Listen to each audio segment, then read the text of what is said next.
I believe, need to be managed and looked after in the public interest and for the public good. And that can best be done by keeping them in public ownership. Now, one of the examples of that, I think, is the ports of Auckland, our waterfronts, both on the Waitemata and in Manukau. The Ports of Auckland Limited has been a public sector institution for most of its life. In more recent times, it became a publicly listed company, with 80% of the shareholders being public sector shareholders and 20% being private sector shareholders. More recently, the public sector, the ARC, through one of its investment arms, took over the full ownership. It bought out the 20% private owners, and now it is 100% owned by the council. Since 1993, when the Ports of Auckland was going to be privatised on the orders of the government, and the people of Auckland and the ARC rebelled against that, the Ports of Auckland has returned an enormous amount of wealth, almost $1 billion to the region, which paid off debt and has since gone into building up infrastructure like public transport. That amount of wealth would have gone to private shareholders, probably overseas shareholders, would not have come back into the region. And I think that's a very important point to emphasise. Why shouldn't Aucklanders get the benefit of the returns that some of these monopolies generate? Now, take Auckland International Airport, that was privatised some time ago, and most of the councils sold off their shares.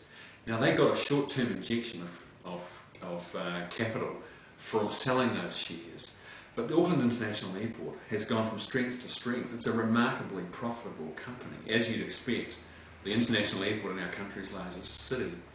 Now, why shouldn't Aucklanders get the revenue from owning that asset, that infrastructure monopoly, in the way that the ratepayers of Manukau City have over the last few years? They didn't sell their shares and they've enjoyed the revenue stream.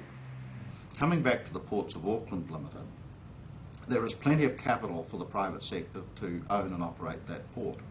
There may be a case for the public sector to own the land and lease that to the port company to operate. There may be a case, I'm not saying there is or there isn't, but there may be a case. But the ownership of the port company and the operations of the port is not really, in my book, something that a council or public sector should be doing, because there is no market failure. There is no need to tie up ratepayers' money in the owning of a port when there are other investments that councils need to make that only they can make because there is market failure.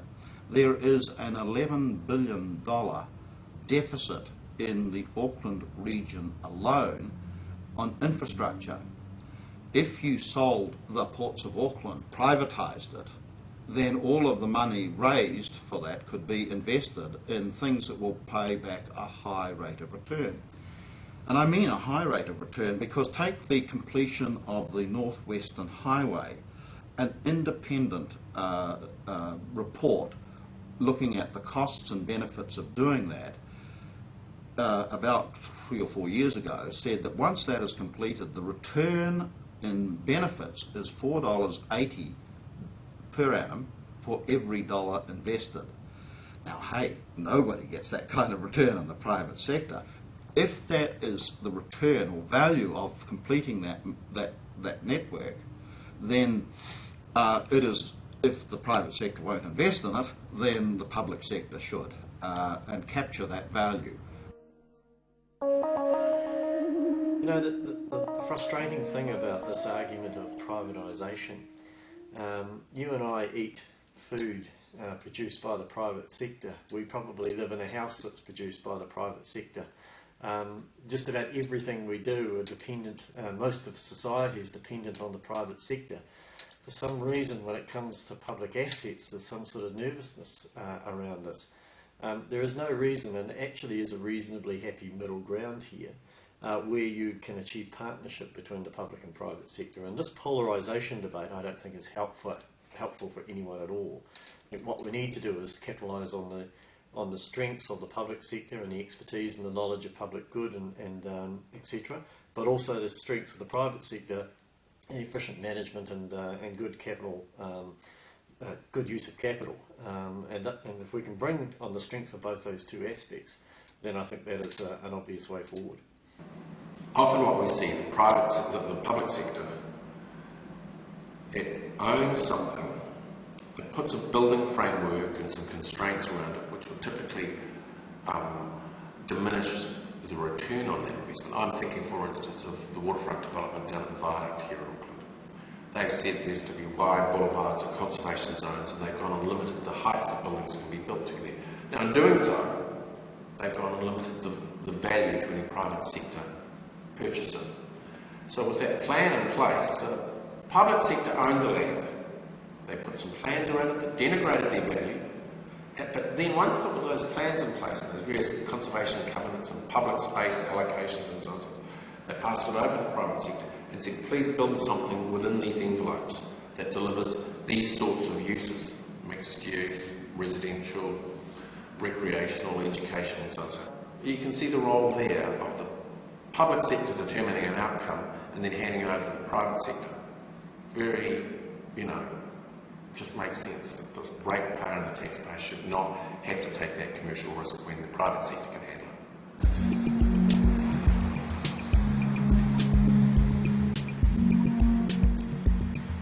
Recognising where the private sector can actually take up the role of investing is very important, because that enables you to free up capital to invest in things that the public sector absolutely needs to pick up the responsibility for. So trying to own too many things and hold ownership of too many things in the public sector isn't actually possible unless you're prepared to rate and tax the people at a higher rate than we already are at, which is damn near 40%.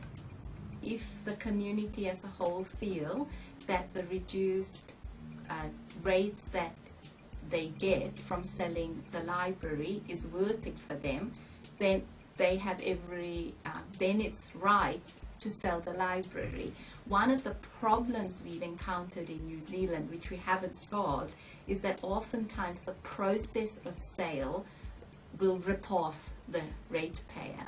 So we found quite a few of our previous privatization experiments like Transrail or BNZ, they were sold at cut prices because of the way in which they were sold. There are lots of commercial activities that I don't see the government should necessarily run.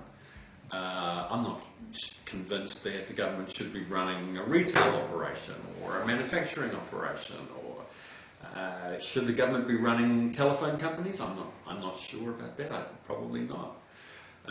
But I do take a fairly cautious view about further privatisation or selling off the few remaining public assets that we have in this country.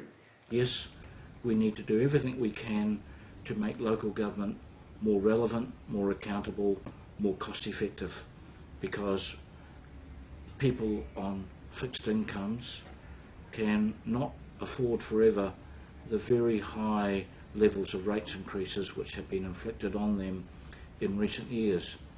But if it comes to, hey, we need to sell those publicly owned assets that have been built up over many years by the public and by public money, no. Our answer should be a quote from the Bible: "Hitherto shalt thy come, but no further." So hold on to your birthrights, don't throw it all away. A layer of money never covers for the price we pay. So hold on to your birthright, don't throw it away. This land is not a wishing well. You take the money, but it's just not yours to sell.